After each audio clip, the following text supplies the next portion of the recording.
नमस्कार, मैं हूं जैनिश मसीह और आपका स्वागत है पब्लिक एशिया न्यूज में। दिल्ली बीजेपी प्रदेश कार्यालय पर भाजपा दिल्ली प्रदेश अध्यक्ष वीरेंद्र सचदेवा ने सातों लोकसभा उम्मीदवारों के साथ प्रेस कॉन्फ्रेंस की। वहीं वीरेंद्र सचदेवा ने कहा कि बीजेपी दिल्ली की सातों सीटें जीतेगी और तीसरी बार मोदी जी की सरकार बनेगी। वहीं दिल्ली के सभी लोकसभा उम्मीदवारों ने जीतने पर 100 दिनों के कार्यों के बारे में भी बताया कि अगर जीत कर आते हैं तो दिल्ली की जनता के लिए 100 दिनों के अंदर संसद निधि से क्या क्या कार्य करेंगे। आइए दिखाते हैं आपको इस वीडियो में उन्होंने क्या कुछ कहा है। प्रदेश अध्यक्ष वीरेंद्र सचदेवा जी, बड़े भाई प्रवीण शंकर कपूर जी, बड़े भाई विक्रम मित्तल जी और यहाँ उपस्थित मेरे आदर के पात्र सभी सातों लोकसभाओं के प्रत्याशी, मीडिया के बंधु लोग, आप सबका आने का बहुत बहुत धन्यवाद। अब की बार 400 पार ये नारा नहीं है, ये संकल्प है और इस संकल्प को सिद्धि तक लेके जाएगी दिल्ली की जनता। नई दिल्ली संसदीय क्षेत्र के लिए मैंने ये कुछ बिंदु सोचे हैं जो अपने पहले 100 दिन में करने का। प्रधानमंत्री नरेंद्र मोदी जी की startup India, stand up India और लखपति दीदी, ये 3 योजनाएं हैं जो भारत में आर्थिक सशक्तिकरण को प्रोत्साहित करती हैं। इनसे इंस्पायर होकर, इनसे प्रेरित होकर मेरा पहला विजन है एक स्टार्टअप हब की स्थापना करना, जहां पर युवाओं को एक नए रोजगार के सृजन का एक नया तरीका होगा और दूसरा महिलाओं के सेल्फ हेल्प ग्रुप्स को ही प्रोत्साहित करेंगे। इस हब का क्या अर्थ है? आपके पास एक आइडिया है, आप बस वो आइडिया लेकर आ जाइएगा। उसके बाद आपकी लीगल कंप्लायंसेस, आपको एंजल इन्वेस्टर्स से मिलवाना, आपको क्या क्या उसमें मुहैया करवाना चाहिए, आपको पूरा ज्ञान देना कि किस तरह आपको उस आइडिया को फलभूत करना है, ये सारा का सारा असिस्टेंस और नॉलेज ये स्टार्टअप हब आपको देगा। दूसरा, आप सब जानते हैं कि दिल्ली में कमर्शियल प्रेमिसेस यानी शॉपिंग सेंटर्स और बाकी जो अन्य व्यवसायिक परिसर हैं, उन सब में डी सीलिंग एक बहुत बड़ा मुद्दा है। मैं अपने पहले सप्ताह में ही इस मुहिम को आगे बढ़ाऊंगी और इसके लिए जो करने की आवश्यकता है वो भी करूंगी। सुप्रीम कोर्ट का जो ऑर्डर आ चुका है वो 100% ग्राउंड पर इंप्लीमेंट हो, इसके लिए भी काम करूंगी। तीसरा, ऐसी बहुत सी जन कल्याणकारी योजनाएं हैं जो यशस्वी प्रधानमंत्री नरेंद्र मोदी जी ने चलाई हैं, लेकिन माननीय मुख्यमंत्री अरविंद केजरीवाल जी ने अपने राजनीतिक स्वार्थ के लिए उनमें अवरोध डाल रखा है। इनमें से 2 हैं, जैसे कि आयुष्मान भारत और अटल पेंशन योजना। आयुष्मान भारत में पूरे भारत में आप जानते हैं कि जरूरतमंदों को 5 लाख रुपए का मेडिकल कवर मिलता है, लेकिन बहुत दुर्भाग्यपूर्ण बात है कि दिल्ली की जनता इससे वंचित है। इन योजनाओं का इम्प्लीमेंटेशन दिल्ली में हो, इसके लिए मैं काम करूंगी। अरविंद केजरीवाल जी की सरकार इसमें अवरोध ना डाले, इसके लिए जो भी करना होगा वो करूंगी। अगर कानून का दरवाजा खटखटाना होगा तो वो भी करूंगी।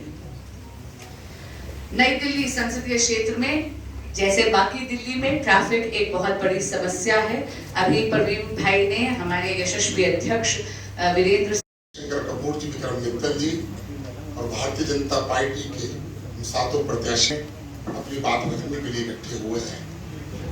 मैं लोकसभा के चुनाव में पार्टी ने मुझे उम्मीदवार बनाया है।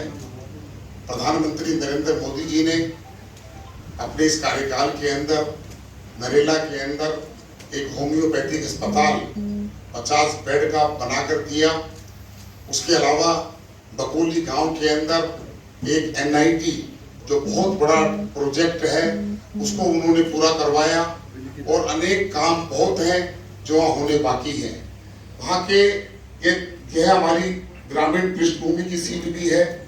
हमारा एक संकल्प है कि हमारी जो नरेला और बवाना जो मेट्रो की जो मांग है, उस मेट्रो को हम वहां तक लेकर जाएंगे, ये मेरा पहला संकल्प रहेगा। और उसी के साथ साथ अभी अन्य मेरे साथियों ने भी कहा है कि रैपिड जो रेल है वह भी उसी निर्वाचन क्षेत्र में कुंडली बॉर्डर से लेकर हमारा अलीपुर उस स्थान पर जाएगी, उसका भी हमें फायदा मिलेगा, उसके लिए भी हम प्रयास करेंगे। दूसरा, हमारा जो सबसे मुख्य, आज से 25 साल पहले जब दिल्ली में भारतीय जनता पार्टी की सरकार थी, साहिब सिंह वर्मा जी हमारे मुख्यमंत्री थे, तो उन्होंने घेवरा के अंदर 88 एकड़ जमीन किसानों से एक्वायर करके डीडीओ को दी थी और उस पर उनका जो सपना था स्पोर्ट्स यूनिवर्सिटी बनाने का, 25 सालों से 15 साल कांग्रेस की सरकार और उसके बाद अरविंद केजरीवाल की सरकार ने उस पर कोई काम नहीं किया। हमारी ग्रामीण पृष्ठभूमि के अंदर इतने खिलाड़ियों को जो प्रोत्साहित होना था वह इनकी वजह से नहीं हो पाए। और अभी कुछ दिन पहले दिल्ली के उप मुख्यमंत्री जो अभी जेल में है, मनीष सिसोदिया साहब ने वहां पर शिलान्यास किया। आज वहां पर घास फूस और जानवरों के अलावा कुछ भी नहीं है और एक अंतर्राष्ट्रीय खिलाड़ी मल्लेश्वरी जी को वाइस चांसलर बनाया और लाखों रुपए की तनख्वाह उनको दे दी, लेकिन काम शून्य का शून्य है। हम उस काम को दिल्ली के एलजी के माध्यम से स्पोर्ट्स यूनिवर्सिटी मिले, ये हम ग्रामीण लोगों को तोहफा देंगे। उसी के साथ साथ दिल्ली के अंदर बहुत सारी कॉलोनियां, अनऑथराइज्ड कॉलोनी है। किराड़ी एक ऐसा विधानसभा क्षेत्र है जिसके अंदर 3 लाख के आसपास मतदाता हैं, 10 लाख लोग वहां पर रहते हैं। आज किराड़ी की पोजीशन ये है, गंदे पानी की निकासी वहां पर नहीं है, पानी वहीं भरा होता है और लोगों को 3-3 फुट पानी के अंदर लोगों को अपना वहां से निकलना होता है। एलजी साहब से हम मांग करेंगे कि उस किराड़ी का चहुमुखी विकास हो और उस किराड़ी के साथ जो सबसे बड़ी एक के यशस्वी अध्यक्ष आदरणीय श्री वीरेंद्र सचदेवा जी, मंच पर उपस्थित सभी लोकसभा के लिए भारतीय जनता पार्टी के सम्मानित उम्मीदवार, सभी मीडिया के सम्मानित साथियों, मैं बहुत आभारी हूं देश के यशस्वी प्रधानमंत्री आदरणीय श्री नरेंद्र मोदी जी का कि उन्होंने मेरे बदरपुर विधानसभा क्षेत्र में 6 लेन का हाईवे उपलब्ध कराया है, जिसका लगभग 70% कार्य पूरा हो गया है और इस हाईवे के ऊपर 6000 करोड़ रुपया मोदी जी की सरकार खर्च कर रही है। मुझे ये बताते हुए भी खुशी हो रही है कि देश के यशस्वी प्रधानमंत्री आदरणीय श्री नरेंद्र मोदी जी ने बदरपुर विधानसभा। धन्यवाद प्रवीण शंकर जी। मुझे बड़ा गौरव महसूस हो रहा है 2024 के दिल्ली के उन 7 साथियों के साथ अपने प्रदेश अध्यक्ष जी के साथ बैठकर, जहां ये 7 कमल नरेंद्र मोदी जी को तीसरी बार इस देश का प्रधानमंत्री बनाने के लिए ये दिल्ली की जनता अपना आशीर्वाद देने वाली है।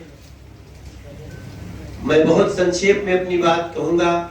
जब मैं 2014 में आया था तो हमारे पास, जब मैं नॉर्थ ईस्ट दिल्ली की गलियों में जा रहा था तो मुझे 3 आवाज हर गली से आती थी, सिग्नेचर ब्रिज बना दोगे? मैं पूछता था साथियों से, ये क्या है सिग्नेचर? मुझे दूसरी आवाज आती थी, ट्रैफिक जाम यहां से हटा दोगे? वो तो मेरी आंखों के आगे था। और तीसरी आवाज आती थी कि क्या इस क्षेत्र में भी सेंट्रल स्कूल बन सकता है?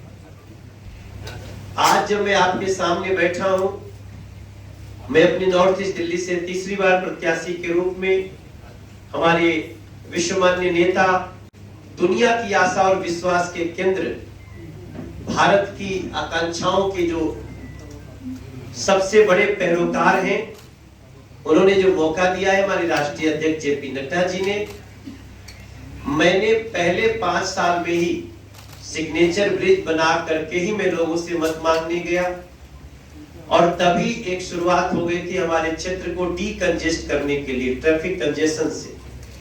आज उसके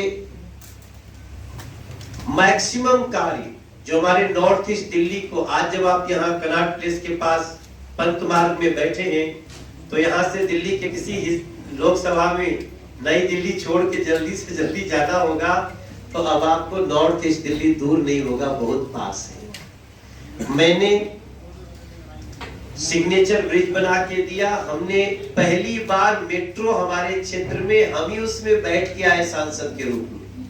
हमारी लोकसभा में मेट्रो नहीं थी। रेलवे स्टेशन रेल की गाड़ी जाती थी, लेकिन रेलवे स्टेशन नहीं होता था। आज मीत नगर सबौली हॉल्ट से स्टेशन बनने की ओर अग्रसर है, 6-6 गाड़ियां रुकती हैं। हमारे क्षेत्र में